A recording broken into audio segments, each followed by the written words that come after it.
Did you know that your postpartum recovery can be significantly eased with the right support team? That fluoride in your water might not be the hero you've been led to believe, and that medication doses aren't one size fits all. Grab a tasty beverage and your notepad. Let's discover together. The Discovery Doc Podcast, where your journey to empowered, non-toxic living begins. Join me, Dr. CeCe, a doctor of nursing practice, self-proclaimed toxin tamer, and mama of four, alongside Me, Annah Kate, your medical mystery overachiever. Together, we'll uncover the latest in functional medicine, debunk health myths, tame toxins, and provide practical tips for thriving in a modern world. Get ready to take control of your health with expert insights, raw stories, and actionable wellness strategies designed to help you and your family lead vibrant, toxin-free lives. Let's discover together. So let's rewind a little bit.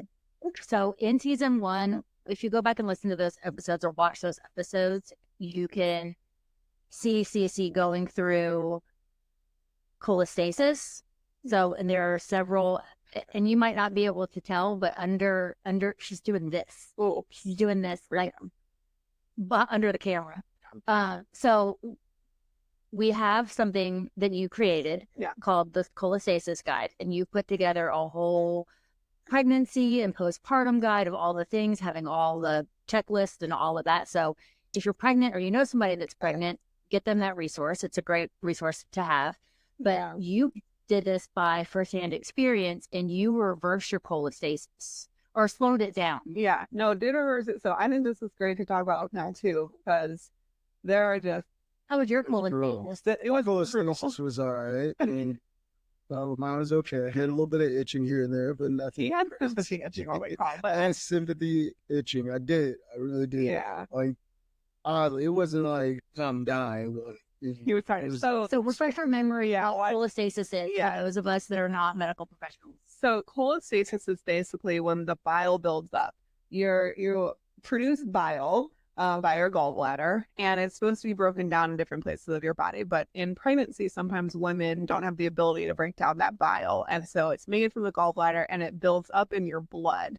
And there's no real way to get it out. And so the only symptom outside of sometimes a little bit of jaundice is true intense itching. And this itching, it comes from the inside out. It's your blood. So it's not topical. You can't put on antihistamines. You can't put on creams. It has nothing to do with your skin. So nothing topical works. It is completely from the inside. And I had it with Ava and Jackson. Ava came on about 37 weeks. And then I had her at 38 weeks.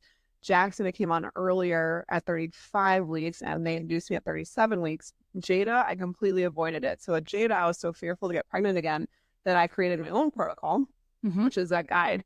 And I did that from day one of getting pregnant with Jada and completely avoided pregnancy-induced cholestasis, which apparently is impossible or not possible to do. Yeah, we did it.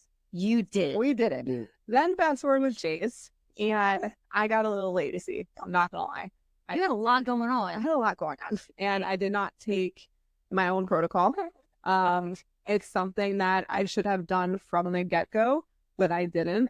And I would take things kind of sporadically here and there, but not consistently. And so then around 30 weeks, we had I contributed to stress. I do in October. We had a pretty stressful October where some things happened in our personal life.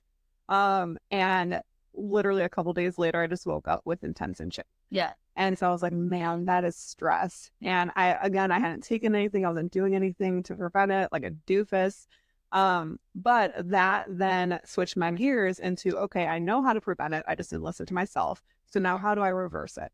And part of reversing it was implementing the protocol I created initially, but it had to be a little bit more extreme. Like now my numbers were already elevated. It was severe. My entire body was bruised. Like you're playing catch up and on. Yeah, and off. exactly. They're trying to catch up. Exactly. I put in the reel on Instagram for the cholestasis guide. I put up pictures of what I looked like in pregnancy, and y'all couldn't see it here because I would cover it. But I had bruises all on my butt, my legs, my calves, my arms, my chest from itching so bad. And scratching so hard. Yes. And it was 2 weeks of pure hell. I mean, we were sitting in the middle of the bathroom, because he was up with me every single night. And he would just like hold my arms down. And we would be praying. He put oatmeal on me. Oatmeal. God, it was nasty. Oatmeal on me. Didn't work at all. It didn't work at all. Like anything. Yeah, I think we had the rolled oatmeal too. Well, All it's the not like, stone. internal. Yeah. So outside things aren't going to help. Oh, but just something. Ice packs. I'm in everything. Good foot beds. Yeah. Saunas. Everything. And finally, it was so. There was nights where I'm just walking around itching myself crazy, wondering like how the hell am I gonna get to the next day. Yeah. It was really, really bad. But within 2 weeks, my levels started coming down. Thank God. And I remember just being like one of the last nights being in the bathtub, being like, please God, just take this. Please just take this. Please just take it. Mm-hmm. But with everything that we started and implemented, I was able to reverse it so it took about 2 weeks for my levels to start going down. And then 2 weeks later, they were completely zero. So by about 34 weeks, they were completely normal. Liver enzymes were normal. Everything looked great. And there was a big kind of what if of, are we going to be able to have a home birth? Do we set up for a home birth? Do we have a hospital birth? Like I was getting monitored by another midwife just in case I needed to go to the hospital. And we were just like, we went back and forth about it for a while. Yeah, I mean, we had everything set up to home birth and everything worked out, or to the hospital and do it that way. So like a mind diet. I was like, I want to set it up if I can't do it. And then, but finally, when those numbers went down, they were both like, hey, we're doing this. Like, we're going to commit to this. Yeah. This is what's going to happen, God willing. And fast forward, little man came on his own at 38 weeks, and the cholestasis didn't come back.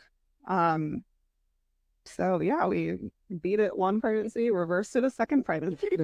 So this is a tried and true protocol that actually works, and the doctor tested it. So this is not something that she may have been Actually tested it on reversing it. Admittedly, the doctor also needs to follow her own instructions. So I would suggest to just do the protocol from the get-go and not do what I did, because it was 2 weeks of, I know, that's almost like probably the hardest 2 weeks I've ever been through. But this guy was there with me every single night, and then he had to get up with the kids. And there was days where I would be doing virtual patients in the office and I had no clothes on. Like I would be on phone calls because I couldn't have anything touch my skin. And Heidi would walk in, bless your soul, Heidi, and just like laugh at me and then give me some ice or try to give me like an IV to try to help anything at all.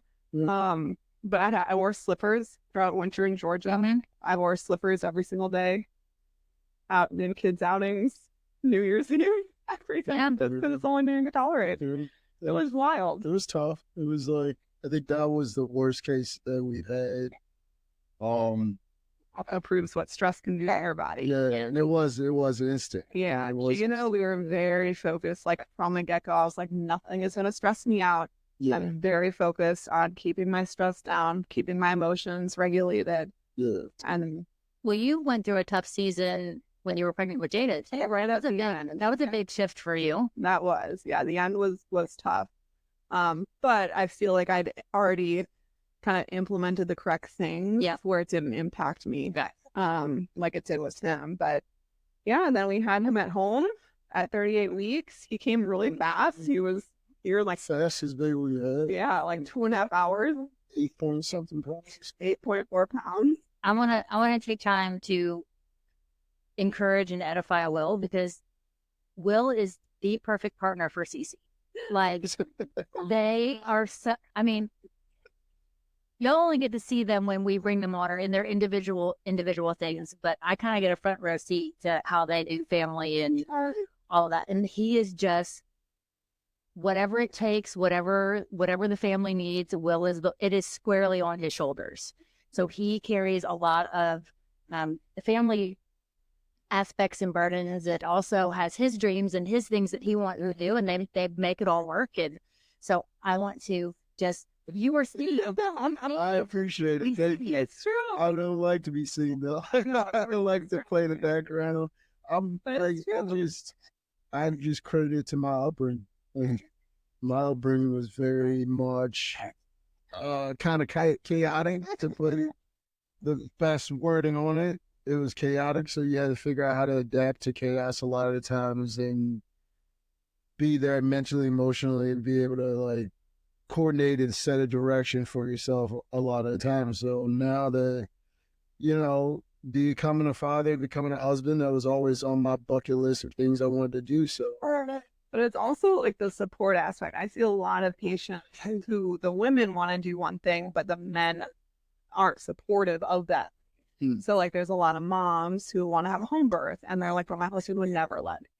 And so I have this husband who's like, all right, babe, like I trust you. Like, let's do this. We're in it together. Yeah, I mean, there are worries, and I talked to her about it, and I'm like, hey, man, like, this is different, especially with our first one. It's like, you want to have a home birth? Like, what if this goes wrong, and this goes wrong, and this and that, all this stuff, and I think being able to communicate my concerns and saying them out loud really helped. And really, for me, it's just like, yo, this is what you want to do, and I'm going to do it. There's not a lot of control I have. I'm just going to be here and make sure that when my kid gets here, I'll just do the best job I can as a husband and a father. So. And that's something that was invaluable this pregnancy, was just the support for trusting my own body. Mm-hmm. Like, he was there to support me, although nothing worked. Just try to support me and just being more comfortable and being awake with me at night. Like, he didn't once just leave because he needed to get sleep to be up with the kids. There was one, and I was mad, but okay.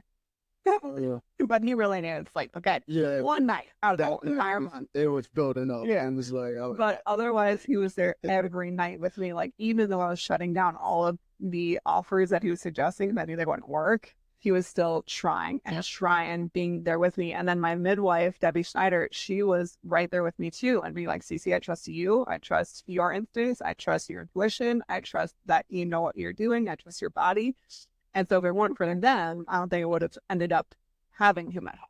Yeah. There's a lot of women who would have been pigeonholed into saying, hey, well, this is happening and there's nothing I can do, so go get induced. And even, the kicker is I was getting monitored by a perinatalogist just as extra precaution because of the cholestasis, even though by the time I went to the perinatalogist, it had already been reversed, just to check in on him and confirm developmentally he was all good. So I was happy with that with the ultrasound.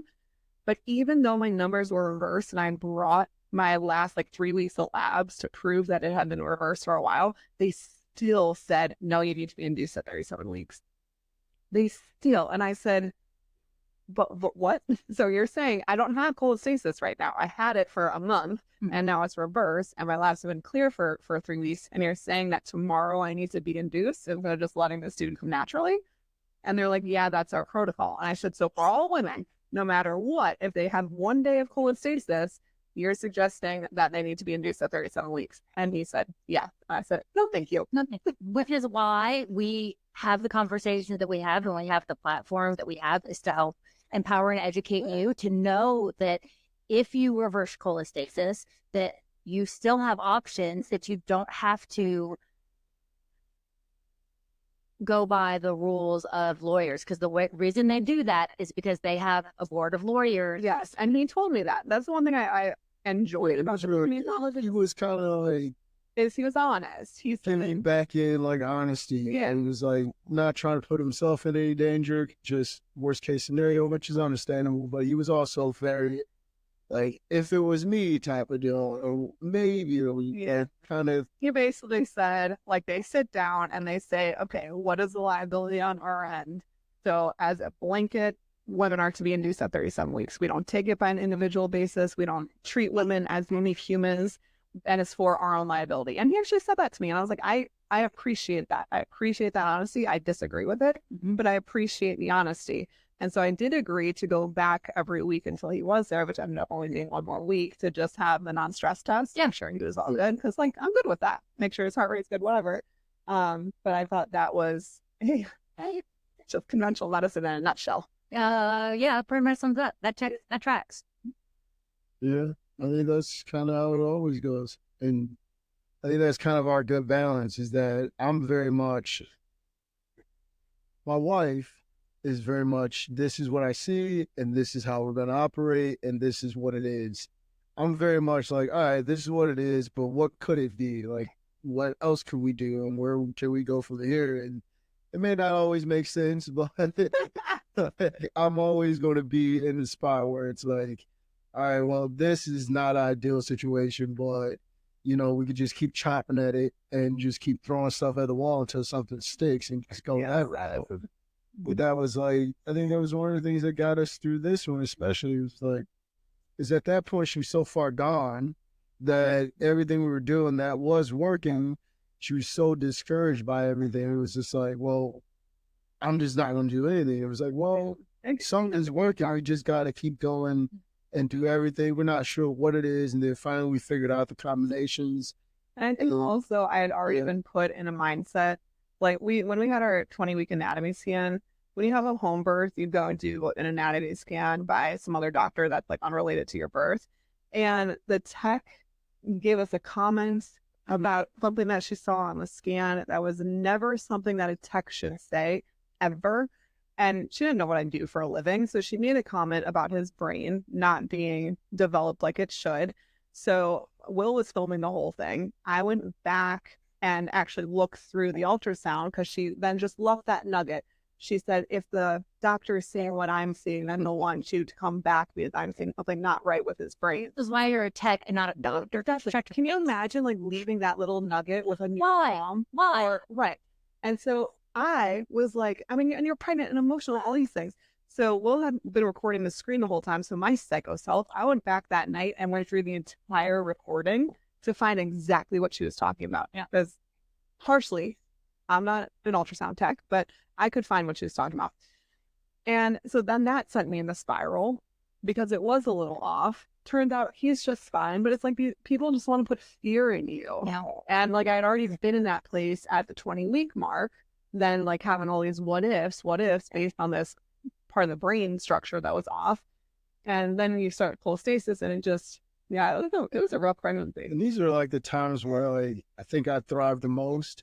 Yeah. Is because when I see it, I'm just like, oh, let's go. It's like burning all down. And I just, you know, I go after it. I'm like, you know, it's unfortunate that the technician made that decision, but, you know, I'm very open with my wife and just tell her, like, look, she's a technician and not a doctor. And just, we have to be understanding that, you know, she clearly wants to be something more. Hopefully she gets to that point in her career, but at this point, that's not her job and responsibility. So we're just going to move forward. And again, I'm just very like tunnel vision when it comes to like my family and my wife and my kids. So anything that happens on the outside really doesn't really matter too much to me. So yeah, we just figure it out. And I think we did a great job. Like, even though we were way far behind and needed to play catch up. Yeah. I think my intensity as far as like positivity and just kind of pushing forward and figuring it out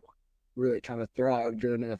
I agree. And in our birth video, like when he comes out and he's on my chest, that look, I mean, I watched the video like 100 times, but it was such a sheer look of like relief and release that like, that was insane. That was just amazing to be able to have him at home and he'd be perfect and healthy. And just after going through all of that, I mean, your appreciation really, it puts everything in perspective. We are so glad that you are here. We're so glad you don't have cholestasis anymore. So all the fun things. I think you should maybe, I don't know, like maybe point out that like even after birth, you still need to continue. 100%. Everything is completely in the clear. Look at that. Well, so yeah, noticed. Yeah, when so after birth, so it's interesting. I think that it might after birth, my body kind of just needed to recover, and so I tried to have a sip of wine. Like 2 weeks after, and I broke out in hiatus, and I was like, "Oh, my liver is not happy with me." Even though my enzymes and everything had gone back to normal, and I kept checking them every week.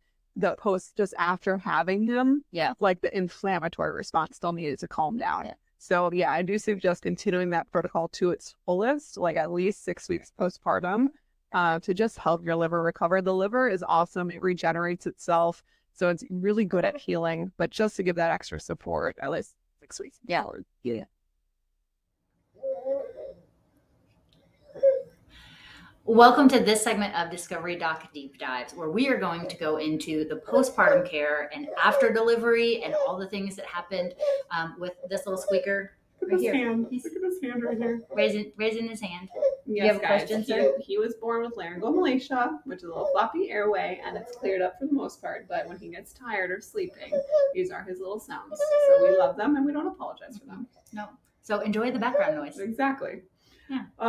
So let's go into postpartum. Yes. So when we had a guest on and we talked about pregnancy and postpartum and home birth and all of that stuff. And one of her suggestions was, and Margolis, was for you to take care of baby and for everyone else to take care of you. Yeah. How did that go? Okay. So this was probably the best postpartum period I've ever had. And it took a team, though. It really did. Because when we had Jace, it was January 29th, the end of January. So the kids, we do a homeschool hybrid, but they still have school 2 days a week where they go. They still have their homeschool work to get done. So Will had to take over. We also decided to get 2 puppies in October. So we had 2 3-month-old puppies, okay? Flotsam and Jetsam. Yep. That's not their names. That's not Blue and Blaze, but close. And so we had 2 puppies, plus our older dog, plus 3 children that had pre-K and or their homeschool. That he jumped right into taking over all of that. I mean, he already, you know from these episodes by now that he cooks all meals, so that didn't change. But we had Jace at my mom's house, and we do live right next door, but it was going back and forth, getting clothes back and forth, getting backpacks, feeding the dogs, going to let the dogs out, that he jumped into taking care of everything else. And then he still had to go to work. And so he would take care of me by taking care of all of that, where I was able to sit downstairs in this bedroom, which is next. It's where my grandpa used to live. So there's a bedroom with a little kitchenette next to it. So I didn't have to go up and downstairs. I had what I needed right there. But it was like mine and Jace's little cubby hole. Like we just hung out down there. The kids would come back from school and come hang out with us. But as soon as I looked like I was getting overstimulated, Will would go take them home, take them outside. My mom would take them upstairs. That it was kind of in little spurts for the first couple weeks. And then I was really craving chocolate milkshakes for the first 2 weeks postpartum. So Will, every night coming home from work, he would stop and get me a chocolate milkshake and bring it back. I know. He's a good hubby. Yes, he is. So that really, really helped me on that side. Is he was very protective of my space by taking all those other variables out so I could have my space. And then bringing me food when I wanted food. The other part of it was I had a postpartum doula. Her name is Sam Martin. And she was magical. I mean, she was there 3 times a week for the first couple weeks postpartum. She did body work on me. She did a womb massage. She did belly wrapping or belly binding, so it helps to bring just your abdomen back together. We did vaginal steaming, so we would just sit there. She would make me this beautiful, warm, rich morning drink that was healthy, had ghee in it. Yum. And it just all these cacao and some coconut milk or raw milk, just amazing. And I would sit there and we would just talk. And she had just had a baby actually about 7 weeks before I did. So she'd bring her little nugget, but we would just talk, and just to have that connection to somebody who was there to take care of you, but also could connect with you on a personal mom level was so invaluable, because there's things that men will never understand, like the hormone changes. And my husband is very, very understanding, and it's not his fault. I'm not saying he should understand, but just having that other person there who knows exactly how I'd be feeling was so validating. And then she would leave food for me for the week. So on days she wasn't there, I could just go, and Will would always bring food, and we stocked up the kitchen. But it was all warm and rich, and having that postpartum instead of cold foods really helped me to heal a lot more. And all her food had a purpose. So she is very Ayurvedic in terms of her approach to postpartum care. And so I would go and just, go to the kitchenette and heat up some food when she wasn't there and have that. But that was dude, your squeakies are a little loud, okay? I love them, but everyone listening might not. So I had her for 20 visits postpartum, where again, the first couple weeks it was more often. It was 3 times a week, and then it would go to 2 times a week, and then once a week. But that was life-changing. And then just the support around that, like there's an awesome lactation consultant that I had. Her name is Annah Duncan. And she came to my house within the first week and sat with me for an hour. And just because every kid's different and positioning's different, and like I can know all the things, but then when I have my own kid and I'm tired postpartum, like I want someone to just tell me what to do. You're not supposed to be the doctor. Yeah. And so she just came and took care of me, being able to feel confident in my breastfeeding journey. And so I just felt so much more prepared and taken care of this time. And I wish that every woman got to feel that instead of just like alone and cold and like going right into honestly mommy housework mode. Yeah. Like that's part of the reason I loved having Jada and Jason, my mom's, was because it prevented me from getting up and going to clean, going to do the dishes, taking the dogs out, cleaning the dogs, like doing things, because none of it was there. None of it was an option.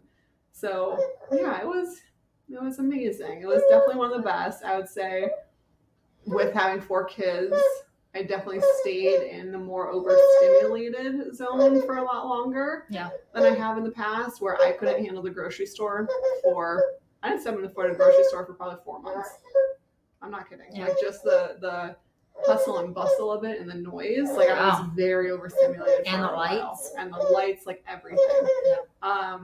So that part of postpartum was a little bit different, but the actual healing part of it was amazing. And even now I feel like he's 7 months, and I feel like I'm just now starting to be able to balance life a little bit more, because after getting out of that overstimulated phase, like I went back to work when he was 8 weeks old. And I really had to force myself like into those conversations with patients. But I also started very slow. Like I started half a day and then kind of worked up, where I think by 3, he was 3 months old when I started a full schedule, and I was still like, that's all I could handle a day. Yeah. And I came home and just held him, fed him, and that was it.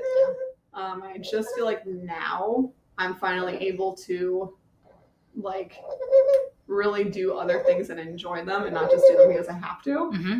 So that part's taking a little bit longer postpartum this time around, but it's just because there's more. Yeah. There's more.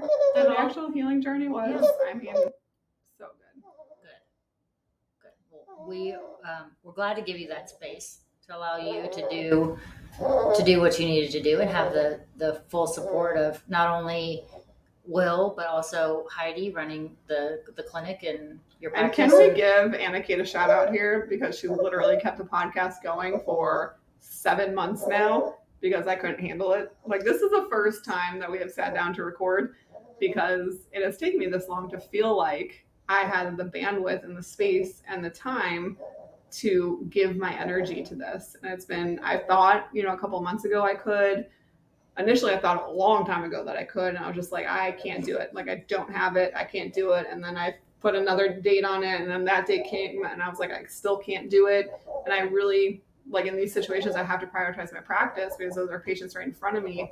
But AK has been over here busting her little booty, keeping this thing going, and being so understanding of my journey and so non-judgmental of it and the time that I need, and the fact that at the end of the day, I will always, I want to prioritize my kids. And sometimes that needs to happen instead of us being able to meet or record. And she's always so just understanding of that. So yeah, I would not, like her. Heidi at my medical practice kept things down while I was on maternity leave. Being the only provider in a medical practice and going on maternity leave is not the most ideal situation, but she held it down at work. And then at my actual husband, it was a team effort. It was nothing that I did. It was everything that everyone around me did. So we hope and pray that is your postpartum journey as well, is that you have a team around you and have a system in place. And we'll talk next week about some guides that she's put together of firsthand experience and the things. So we'll tap into that next episode. Yep. But if you're in the postpartum place, just ask for support, slow down. Yes. Get the nourishment that you need and just take care of baby. That you deserve. Yeah, that's your job, is to take care of baby, and it's everybody else's job to take care of you. So 100%. Okay, back to taming the toxin that everyone knows as fluoride. Yes. So for decades, fluoride has been added to our city water, and on the understanding or belief that it will prevent tooth decay, right? That's what we think. Yeah, that's what we've been told. What we've been told. However, Big water. big water. However, numerous studies have been performed that tells the risks about consuming fluoride. So not just applying it topically to the teeth, but actually consuming it, and that the consequences of consuming it outweigh the potential benefits, especially for sensitive individuals such as, hey, babies who get formula and water. Okay, can we just pause and say, what does drinking water have to do with your teeth? Like, what if we're drinking through a straw? It's not touching your teeth. You're swallowing it. So what the heck does that have to do with preventing tooth decay? I went out to eat yesterday, and this kid was drinking out of a straw, and he was like totally Shamu. You know how Shamu rolls his tongue? Yeah. He was doing that with his tongue. Yeah. So you're shamuing. Yeah, you're shamuing and drinking it through. He's rolling his tongue, sticking the straw in, and drinking that way. I'm like, that's genius. It's genius, but also then what are the benefits here? Yeah, fluoride in our water if we are shamuing the water in general. Anyways, the Journal of Neurotoxicology found evidence that fluoride accumulates in the human body and creates motor-like dysfunction and learning disabilities. Okay, we're just going to put that little nugget there. Other connections have been made with fluoridated water and lower IQs, thyroid abnormalities, arthritis, Down syndrome, and by 2004, about 500 peer-reviewed scientific studies had appeared indicating the health problems associated with fluoride consumption. Yes. Who thought this was a good idea? We're going to get to that in our myth-busting section. You guys can imagine. But those other health problems included weakened bones, muscles, ligaments, plus nervous system dysfunction and cardiovascular dysfunction. So, yeah, this should not be a thing. No, it shouldn't be a thing. So what can we do about figuring out what to do about that thing? Yes, Dr. CeCe, what can we do? Listen to the next episode. All right. Stay tuned. We're going to toxin tame this toxin a little bit more in our next episode. We'll see you then. On this segment of Medical Myth Busting, one medication dose fits all. True or false? Merp. False again. We're doing a lot of falsies this month. Yeah. But yeah, this one is false, but we're going to tell you why. Lots of people believe it's true. So a lot of people think it's true, which is valid because I don't think these things are talked about. So most doctors, they will give you a prescription that's super generalized for adults. Now, I think it's better for kids, honestly, because for kids, it's based on weight. Mm-hmm. So think about this for a second. And this is completely not where I was going to go. Just like with your pets. Yes. So when kids are little, let's say something is 5 milligrams per kilogram. We are doing that math. Anytime I'm writing a prescription, I'm doing that math uniquely to that child based on their weight and then dividing it either in, twice a day, 3 times a day, whatever it is. Metric system. Yes. As soon as we hit adulthood, that goes out the window, even though we can have a woman that is 120 pounds and then a woman who is 200 pounds or a man who is 150 pounds or a man who's 350 pounds. Like, we don't consider variables in adults. So there are certain guidelines, again, weight for kids usually, duration, frequency, route, but not everyone works the same. So like we said, just for weight, other factors are genetics, metabolism. How do we detox these synthetic drugs? How do we detox things in general? Our environments. Everything is very, very different. And we don't take the time to understand that in conventional medicine. In the name of medicine, before you break my heart. Okay, so why do we need to address this? Why is this so important? Okay, because if in conventional medicine, if something's not working right, the answer is just to increase the dose. Okay, so we put on a medication, let's say for anxiety. We try to start at a lower dose. If it's not working right, we just increase the dose. If the patient experiences a side effect, the answer is to prescribe another drug to mask a side effect of the first medication. According to the AMA, or American Medical Association, individual variation in how we absorb and metabolize any prescription drug or synthetic chemical can range from 400 to 4,000% difference. That's a big range. Yes, and the dosage required between one person or another. Do you think doctors are out here taking that into consideration every time they write a script for Prozac? No. No, absolutely not. The one size fits all is a marketing myth. And again, going back to what we were talking about with commercials, like that marketing it does make it a myth. It makes it look good, like it will be good for you. It'll be good for your neighbor, be good for anybody in that entire family because they're all in the commercial.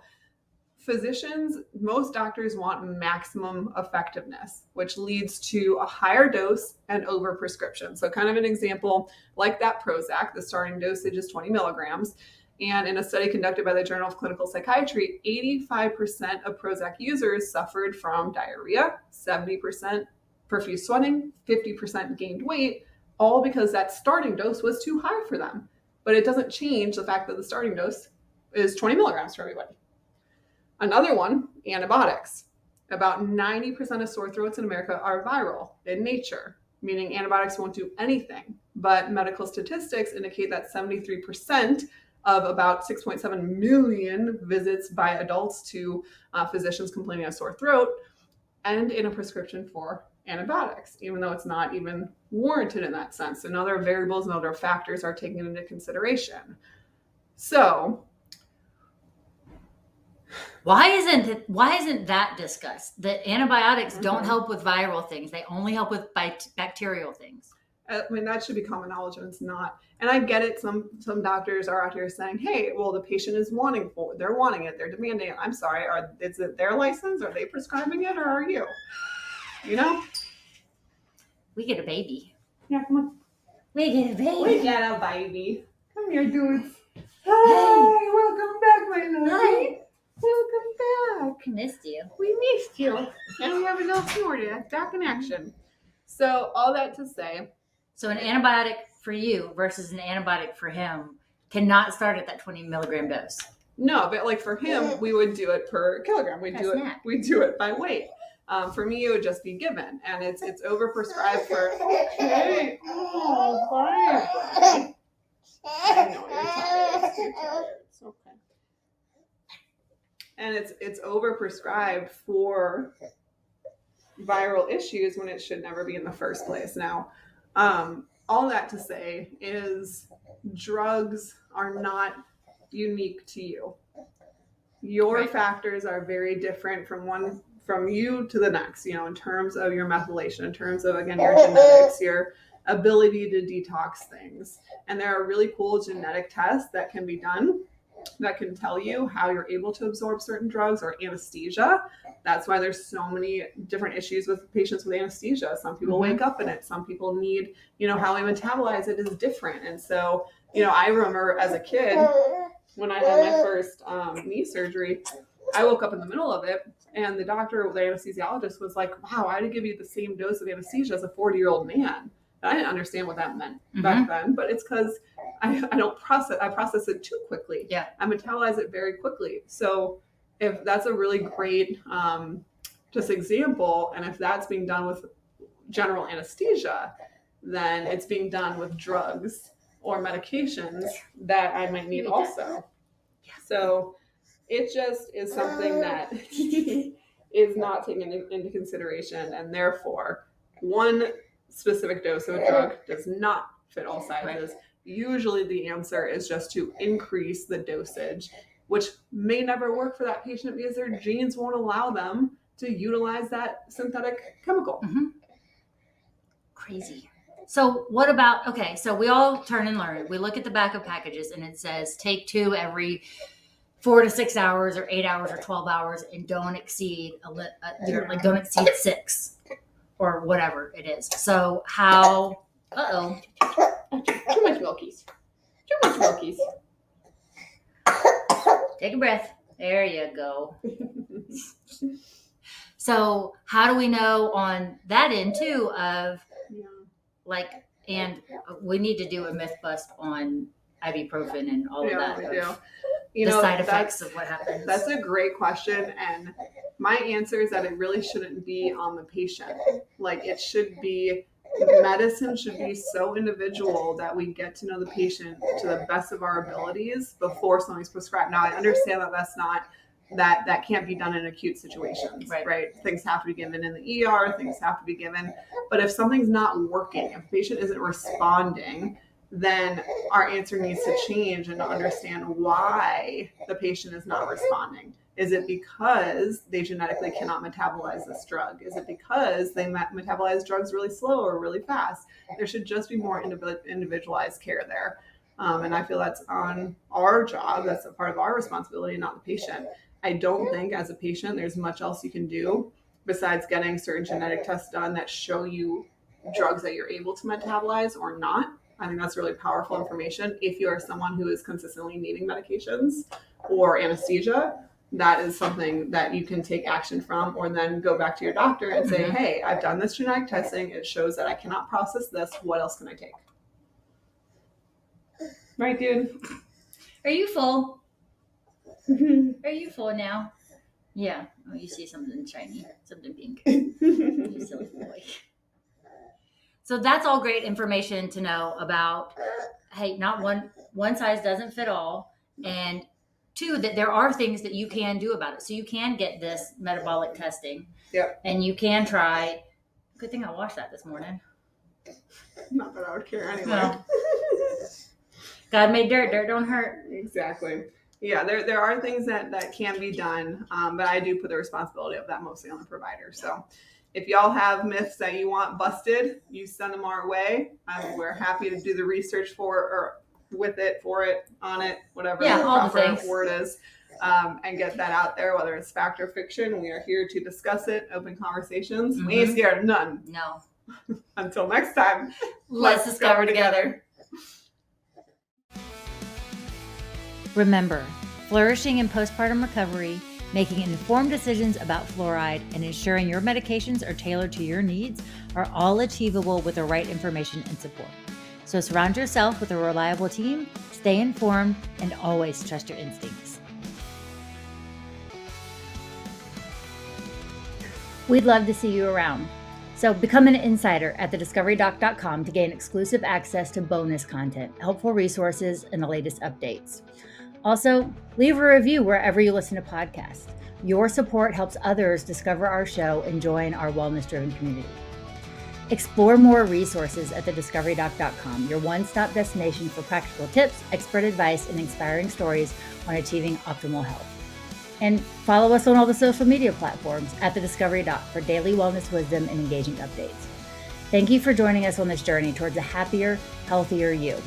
Stay curious, stay informed, and we'll see you next time.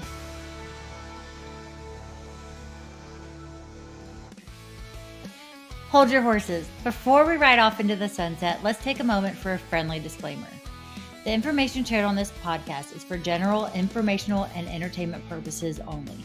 While we strive to provide accurate and helpful information, we're not here to replace your trusty healthcare provider or doctor. Consider us your Discovery Doc trailblazers, sharing our knowledge and experiences as we journey forward towards wellness.